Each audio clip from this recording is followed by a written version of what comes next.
व्यक्ति अलग होता है, हर व्यक्ति का दायरा अलग होता है। तो पहले तो ये फासला पता करना है कि हमारे और उनमें क्या फासले हैं, और फासले में आदतें जरूर आएंगी। एक व्यक्ति अपनी आदतों के बल पे ही बड़ा या छोटा बनता है। इस चीज को गांठ बांध लीजिए। आप अगर सफल हैं, आप 100 पॉलिसी करते हैं, तो आपकी आदतें ही उसमें रिस्पॉन्स करती हैं। आपने किसी साल अच्छा काम किया, किसी साल नहीं किया, आप देख लीजिए आपकी हैबिट्स में चेंज आया होगा, कोई ना कोई बदलाव आया होगा। तो आदतों पर फोकस करना है, छोटी छोटी। एटॉमिक का मतलब था छोटी छोटी आदतों पर 3-4 बातें हम लोग करेंगे। तो एक तो सोच निकल के आई थी, दूसरा समय को बर्बाद नहीं करना, एक ऑडिट करना है 24 घंटे का ना। हमारे एक सेमिनार हुई थी और उसमें उन्होंने बताया था हर घंटे का ऑडिट करना है, हर 1 घंटे में आपने क्या किया। और हम लोग अपने समय की वैल्यू को कभी कभी वेस्ट कर देते, मतलब समय को वेस्ट कर देते। उस सेमिनार में बताया गया था कि हर घंटे का ऑडिट करना है। अगर आप सुबह 6 बजे उठते तो 6 से 7 आपने क्या किया, 7 से 8 आपने क्या किया, 8 से 9 आपने क्या किया। हर घंटे का ऑडिट। और मैं विश्वास दिलाता हूँ, अगर कोई व्यक्ति यहाँ जो बैठा एक दिन भी इस काम को कर ले, वो पता लगा लेगा कि कहाँ उसके अंदर कमी है, कहाँ उसका समय व्यस्त होगा। तो हर घंटे का ऑडिट करिए और हर दिन का ऑडिट करिए, हर दिन का। अब कई ऐसे साथी होंगे जो कहते हैं कि हमें समय नहीं मिलता कि मैं बीमा करने जाऊँ, मेरी दुकान है, ठीक है। अगर आपकी एक प्रोविजन स्टोर है, एक दुकान है, तो उसको निर्धारित समय के लिए बंद करिए, उसमें समय सारणी लगाइए। कौन सा ऐसा समय है जिसमें सबसे कम ग्राहक होते हैं, और उस समय कितना वो प्रोडक्टिविटी है, कितना रिजल्ट आता है उसमें। तो उस समय को अपने लाइफ से निकालिए और अन्य कार्यों में लगाइए, चाहे वो LIC हो, जो भी आप कर रहे हो। मतलब होलिस्टिक डेवलपमेंट के लिए आपको पहचानना है कि 24 घंटे में मेरा समय कहाँ बर्बाद हो रहा है और उसको मैं कहाँ लगा सकता हूँ।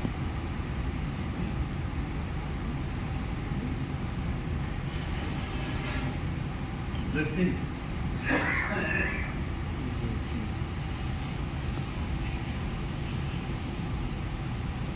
आप कैसे कपड़े पहनते हैं इसका फर्क पड़ता है कस्टमर के पास।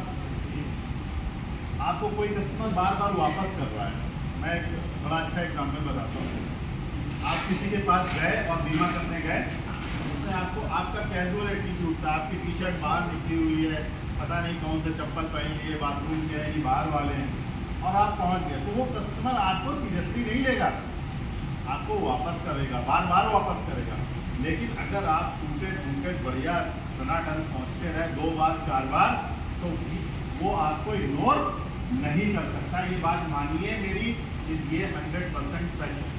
तो ड्रेसिंग जो है आपकी, हमने संजीव जी को देखा, बहुत कैजुअल है, डिवीजन के MD RT एजेंट है यार, टनाटन तो होना चाहिए संजीव भाई। कैसे गलत बात है, बात क्या हमारे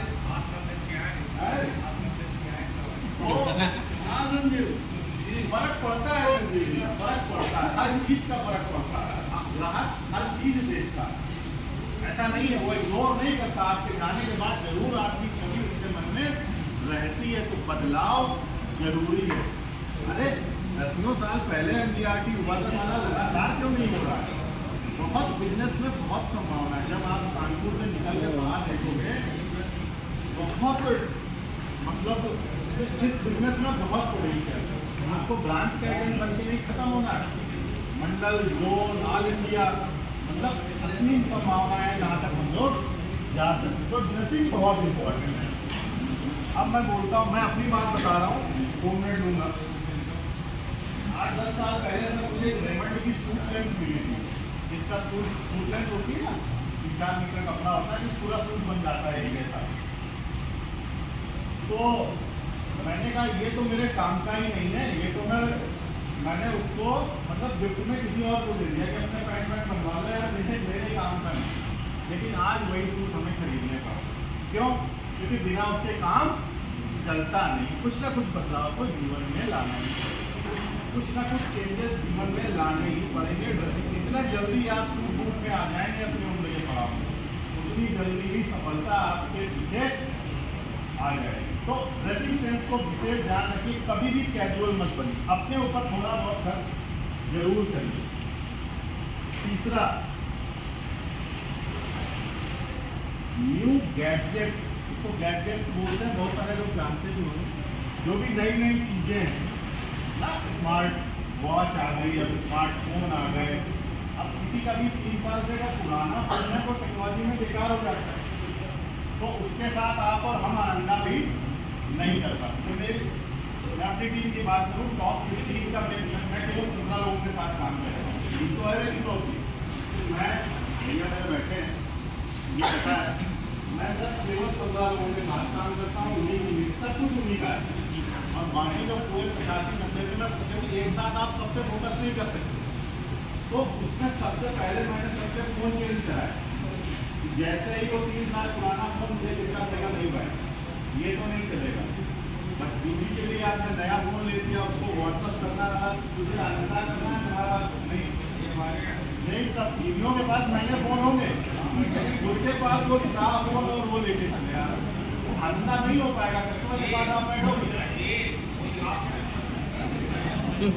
तो कितना फर्क पड़ता है, दोस्तों फर्क पड़ता है। जो काम 5 मिनट में होगा वो अच्छे फोन में 2 मिनट में हो जाए, समय बचेगा। तो नए नए गैजेट्स का इस्तेमाल करना है, इससे बहुत फायदे होंगे। स्मार्ट वॉच, कितने लोगों को स्मार्ट वॉच है? स्मार्ट वॉच कोई यूज करता है इसमें? करिए, बहुत अच्छी चीज है आपका। स्मार्ट वॉच का यूज करना चाहिए, उससे भी बहुत फायदा होता है। बार बार फोन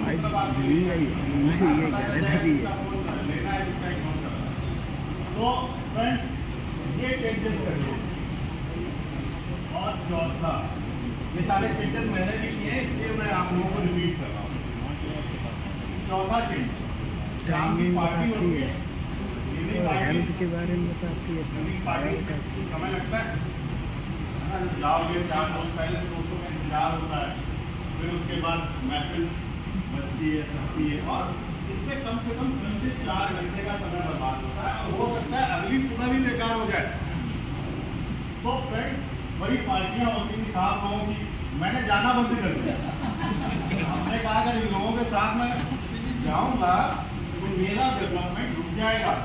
वहाँ से मैनेजर से फोन करते सर बाहर है, कोई बड़ी शादी में निकली है, ये हमने कहा इनकी पार्टियों में जाना बंद करो, नहीं तो मैंने समय को ही महत्वपूर्ण माना। वहाँ पे बहुत समय बर्बाद होता है जाने आने में, वहाँ फिर महफिल में, फिर लौट के फिर अगले दिन का भी कोई घंटा नहीं, यही कम करना है। ये सोचना है इसके लिए कितना समय आपका बर्बाद हो रहा है। मना नहीं है, कुछ भी मना नहीं है लाइफ में, लेकिन समय को बर्बाद होने से बचाना। तो पार्टी कल्चर को भी ध्यान में रखिए। पार्टी सभी को पसंद है, लेकिन पार्टी कल्चर में भी नजर रखिए। और एक 5वीं बात और मैं कहता हूं, इस संसार में माता पिता हमें लाते हैं धरती पे, तो जीवन में कभी भी अपने हम लोगों को अधिकार नहीं है कि हम लोग अपने माता पिता का तिरस्कार करें। ये बात आप लोग मानते हैं कि नहीं मानते? क्योंकि वही हमें इस धरती पे लाए हैं। तो हमारे जो अगर हिंदू माइथोलॉजी के शास्त्र ये कहते हैं कि हमें अपने माता पिता का कभी भी तिरस्कार नहीं करना है, उनके मन में द्वेष भावना कोई भी ऐसी चीज नहीं लानी, भले ही वो सही हो या गलत, उनका अधिकार है, वो गलती कर सकते। सेम गुरु के साथ जाता है। गुरु का भी आप मन में हो सकता है, लेकिन कभी भी गुरु का तिरस्कार, क्योंकि गुरु आपको देता ही है, वो आपसे ले क्या रहा है, गुरु को आपको देना ही है, आपको डेवलप करना है, आपको आगे देखना चाहता है। एक बच्चे की तरह ही तो हम लोग अपनी टीम को पालते हैं ना। जितना ज़्यादा मेहनत हम अपनी टीम पे करेंगे उतनी अच्छी हमारी टीम चलती है, ये फैक्ट है। कई मीटिंगों मतलब एक बच्चे की तरह अगर हम अपने टीम का ध्यान रखते हैं तो हमारी टीम प्रगति करती है। तो यहाँ सबसे होती है, तो एक गुरु जो है, गुरु भी माता पिता के साथ ही श्रेणी में रखा गया है। कभी भी हमसे कोई गलती ना हो जाए। क्यों? क्योंकि अगर गुरु से ईगो लगाओगे तो नुकसान ही होना है, कभी फायदा नहीं। जाने अनजाने में भी कभी बीच में कोई ऐसी चीज नहीं आनी चाहिए जिससे नुकसान। तो हमें क्या करना है, अपनी वार्ता चाहिए। क्या हम बोलते हैं ये बहुत महत्वपूर्ण। कहते नहीं, कहावत है, शब्दों के दांत नहीं होते लेकिन काटते बहुत होते। तो फ्रेंड्स, क्या हम बोलते हैं, मुंह से क्या निकलता है, माइंड में तो कुछ भी आ सकता है, लेकिन अपने जो माउथ कल्चर है उसका भी प्रॉपर ध्यान रखना है। गलती से कोई ऐसी चीज ना निकल जाए जिससे हमारे ब्रांच मैनेजर साहब नाराज हो जाए। आज मैं काम कर रहा हूँ, ब्रांच का नंबर 1 हूँ, तो इसका मतलब ये नहीं कि साहब मेरे को 30 साल की नौकरी दी है, हमारी टीम नंबर 1 है, तो क्या आप ब्रांच से लगे? नहीं। कभी भी कोई इन सब चीजों में अपनी एनर्जी और समय लगाने की आवश्यकता नहीं। हमेशा ध्यान रखना है कि अपने माउथ कल्चर का ध्यान रखना। सर ने हमें मीटिंग के लिए आमंत्रित किया। इससे पहले अभी 87 नए विकास अधिकारी आए हैं, तो उसमें भी मेरा 2 महीने का लेक्चर था। तो जब मैं लेक्चर दे के आया और उसके बाद DM साहब को फीडबैक, आपका लेक्चर दोबारा मांग रहे हैं, तो हमने कहा मेरे पास इतना समय नहीं, मैं दोबारा नहीं जाऊँगा। दोबारा मांग रहे थे, तो फिर वो लोग ब्रांच में, तो हमने कहा ऐसा हमने लेक्चर में क्या बोल दिया आप लोग यार, दोबारा मांग रहे हो?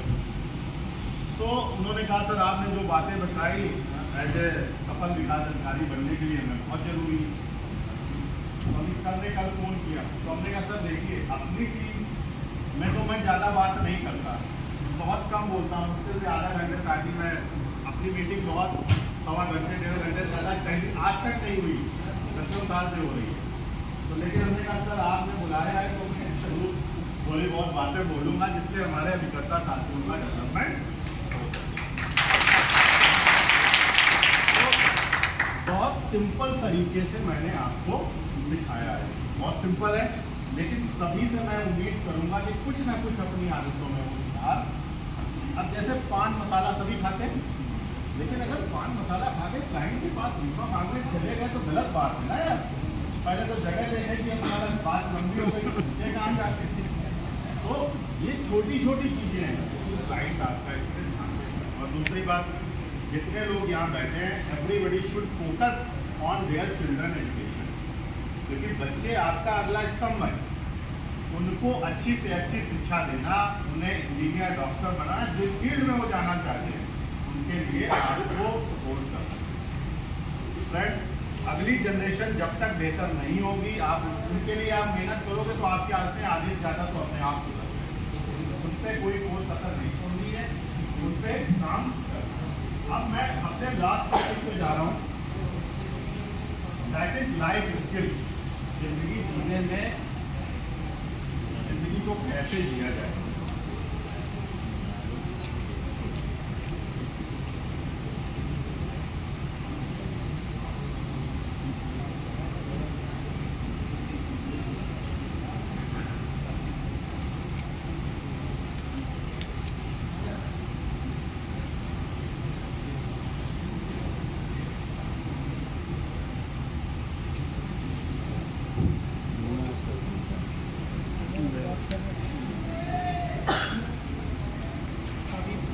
यौगिक वेल्थ एक किताब है।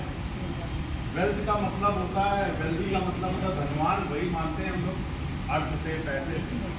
लेकिन एक योगी हैं, उन्होंने एक किताब लिखी जिसको मैंने पढ़ा भी है मेरे लाइब्रेरी में। उन्होंने जिंदगी को 4 हिस्सों में बांट के रखा है। एक व्यक्ति की पर्सनालिटी में 4 तरह के पूरे डेवलपमेंट होने चाहिए, तभी वो सप्रांत, वेल्दी, धनवान, जो भी आप लोग हिंदी में समझे। पहला है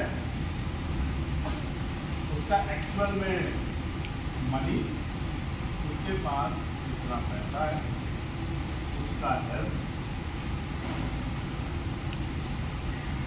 रिलेशन विद फैमिली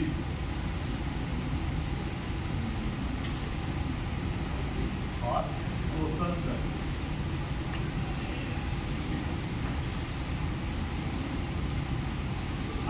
4 डायमेंशन है, जैसे वो कोऑर्डिनेट में पढ़ाते हैं ना, कोऑर्डिनेट ज्योमेट्री में पढ़ाते हैं ना,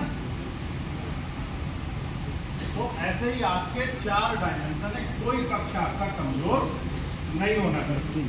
आपको इन 4 बिंदुओं पे काम करना है। मैं इनको एक एक करके एक्सप्लेन करता हूँ। हेल्थ,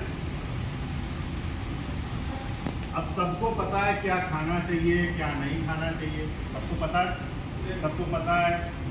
ज़्यादा मोटे हैं तो अनाज नहीं खाना चाहिए, अनाज पे कमी करो, मतलब हर चीज़ है, सबको पता है। तो इस पे काम करना चाहिए, वॉक करनी चाहिए, सबको मालूम होगा क्या क्या करना चाहिए हेल्थ को इम्प्रूवमेंट करने के लिए। तो हर व्यक्ति जो मेहनत कर रहा है तो अपना जो पैसा कमाएगा उसको यूज भी तो करे। 40 साल 50 साल 60 साल 70 साल भाई मेहनत कर रहे हो आप और उसका इस्तेमाल न कर पाओ तो वो भी गलत है। तो अगर हेल्थ को हम लोग इम्प्रूवमेंट रखेंगे, हेल्थ को प्रायोरिटी देंगे, तो हमारा 25% ऑफ द लाइफ बेटर रहेगी। बार बार डॉक्टर के यहाँ नहीं जाना है।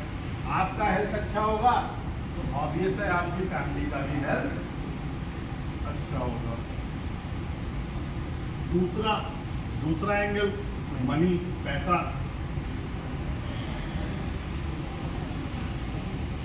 इसको कमाने के लिए भी मेहनत करनी चाहिए। पैसे से हमें कमजोर नहीं रहना है। धरती पे ईश्वर ने हमें पैदा किया है तो कम से कम फाइनेंशियली कमजोर तो ना हो। जो भी कार्य आए मेरे सामने, किसी को दान देना पड़े, कोई उधार मांगने आ जाए, स्वयं में पैसे का खर्च करना हो, हमारे पास पैसे की कमी नहीं होनी चाहिए।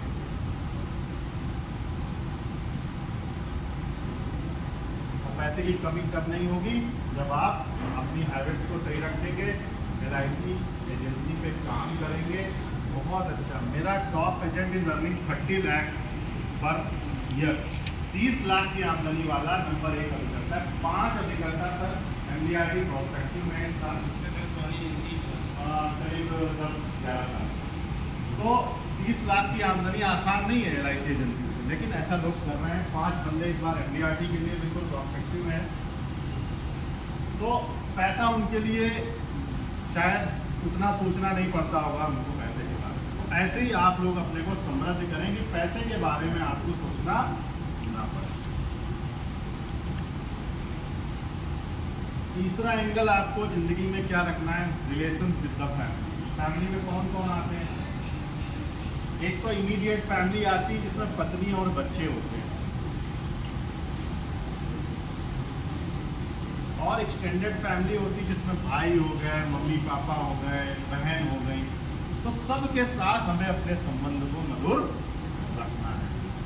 कोई ऐसा वाद विवाद का काम ना करें, क्योंकि आप यहाँ से परेशान होंगे ना तो ये दो चीज़ें अपने आप डिस्टर्ब हो जाएंगी। तो रिलेशंस विद द फैमिली, पत्नी बच्चों के साथ, भाई के साथ, बहन के साथ, मम्मी पापा के साथ, ये सब इमीडिएट रिलेशंस हैं। और कभी कभी इनको मेंटेन रखने के लिए पैसा वैसा भी खर्च करना पड़ता है। मतलब आजकल अर्थ जगत है ना, तो बिना पैसा खर्च के मेंटेन नहीं होगा ना। तो इसमें ध्यान रखिए कि कभी कभी गिफ्ट कल्चर, इसको बोलते हैं, देखिए गिफ्ट कल्चर। अब रक्षाबंधन आ रहा है तो भैया खर्च करिए, अगर बहन जी हैं तो खर्च करिए, भांजे हैं, भतीजे हैं, कुछ न कुछ। इवन एक चॉकलेट कैन वर्क, लेकिन बिल्कुल जीरो वो काम फिर याद करना भूल जाएंगे। आपका एक बढ़िया सा रिश्ता है, वो भी भाइयों के बीच भी यही है ना, भाइयों के बीच भी यही है कि अपने भाई को कभी ना कभी उसके बर्थडे पे विश करना, नहीं है तो कभी आ गया तो कुछ गिफ्ट दे दिया, तो बोलना कि ये मतलब कुछ ना कुछ करते रहिए। क्योंकि हम लोग LIC प्रोफेशन में हैं, हमें ज़्यादा पता है कि ये सब चीज़ें करनी चाहिए। तो अपने रिलेशंस को, मम्मी पापा को लोग इग्नोर कर देते हैं, जो अपने सीनियर्स हैं ना, उनको इग्नोर, भले ही वो आपका हिस्सा ना दे। देखिए होता क्या है समाज में, लाख रीजन मिल जाएंगे आपको किसी को गलत ठहराने के, लाख रीजन, एक दो नहीं। वो ये नहीं करते, वो नहीं करते, ये नहीं करते, लेकिन आपको उनका आशीर्वाद देने के लिए, उनके मतलब की कोई चीज़ गिफ्ट करने के लिए कोई रीजन नहीं, भले ही वो मेरे हित का काम कर रहे हो या ना कर रहे हो। इस चीज़ों को भी ध्यान रखिए, ये अपने बिजनेस को डिस्टर्ब करती हैं। अगर परिवार में सामंजस्य सही नहीं है तो भी आपको दिक्कतें। और सोशल सर्किल, अब सोशल सर्किल बहुत इंपॉर्टेंट चीज़ है। किसी ने बुलाया, किसी के यहाँ बिटिया की शादी है, किसी के यहाँ लड़के का कोई फंक्शन है, हमें जाना पड़ता है, समय नहीं होता। आपको कम समय में करिए ना, एक साथ 3-4 अटेंड करनी है, आधे घंटे के लिए जाइए, खाना घर पे खाइए, खाने और उसके इंतजार में रहेंगे तो समय वेस्ट होगा। तो अल्टीमेटली सोशल सर्किल को भी हमें एडॉप्ट करना है। सभी के नेचर में नहीं होता, सभी के नेचर में नहीं होता, लेकिन फिर भी करना पड़ता है। कुछ लोग इंट्रोवर्ट होते हैं, जाना नहीं पसंद करते, लेकिन इस पे काम करना पड़ेगा। तो इस तरह के जब चारों एंगल आपके, चारों दिशाएं आपकी सही होगी, तब आपका पर्सनालिटी डेवलपमेंट सही होगा और जिंदगी में हर आयाम आप हासिल कर लोगे। कोई भी अगर किसी का पक्ष कमजोर है तो उसमें वो विचार कर सकता है और आगे इम्प्रूवमेंट कर सकता है। मेरा मानना है सर, मेरा समय लगभग पूरा हो गया। Thank you friends.